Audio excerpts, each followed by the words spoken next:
Tumawid na ng Bohol ang bagyong Senyang. Nakataas ang storm warning signal sa 27 lugar sa Visayas at sa Mindanao.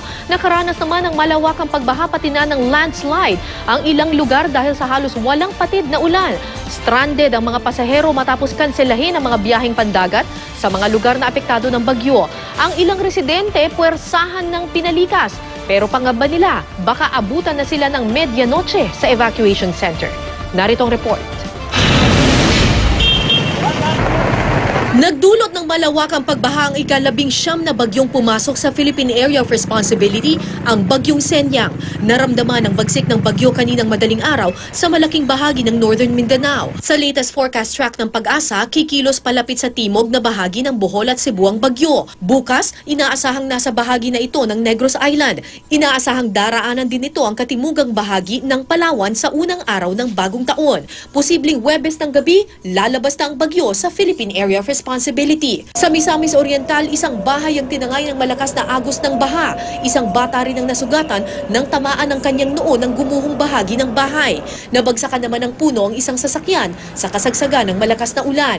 Umapaw rin ang Tagolwan River at umabot ng hanggang lampas tao ang tubig. Agad na lumikas ang mga residenteng nakatira sa paligid ng ilog. Nag-augmenta og mga food packs from 1,000 gihimo na tong 2,000. Dayon nagpadala na tadaan sa hingog por in kaso mag-vigilante ta pirmi, magbantay lang ta pirmi og makanunay ta nga maminaw sa mga unsay kuan mga pasibya nato para sila makibalog unsa na gyud ang atong kahimtang karon. Isinailalim na sa state of calamity ang Misamis Oriental dahil sa hanggang bewang na pagbaha. Pasado alas 3 ng madaling araw na maglandfall ang bagyong Senyang sa barangay Bakulin sa Hinatuan, Surigao del Sur. Tila natututo na raw ang mga taga roon sa mga nagdaang kalamidad, kaya hindi na nagmatigas pa ng palikasin sila. Maaga pa lang kasi nagpatupad na ng preemptive evacuation ang lokal na pamahalaan. Bisan LPE pa lang siya, dako na kayo ang pangandam sa Hinatuan. Ingon pa ni Mayor, we should not take any chances.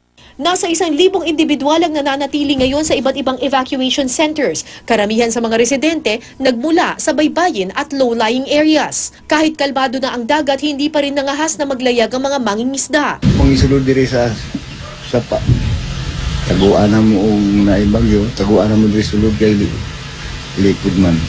Ubandikan. Ang klahan lang, tali sa dapin. Hindi yun daot. Pagputok ng liwanag, tumambad ang mga nagtumbahang puno sa kalsada. Nasira rin ang temporary bridge na nagdudugtong sa barangay Buhisan. Sa bayan naman ng San Agustin at sa barangay Kagwait sa bayan ng Tandag, umapaw ang Hubo River at nawasak ng malakas na agos ang tulay. Nahitabo ito itong pagbaha na kuan ang tulay, nahububan ba na kuan tumpag ang dapin sa kuan. Dahil dito maraming residente ang posibleng sa evacuation centers na magme-medianoche. Sa bayan naman ng Katiil sa Davao Oriental, isang bahay ang nabagsakan ng gumuhong lupa. Wala namang nasaktan sa nangyaring landslide. Posibleng umabot sa 4 na metro ang mga alon sa mga lugar na direktang apektado ng bagyo. Base sa gale warning ng Pag-asa, delikadong pumalaot sa seaboards ng Northern at Central Luzon at pati na rin sa Eastern seaboards ng Southern Luzon at Visayas.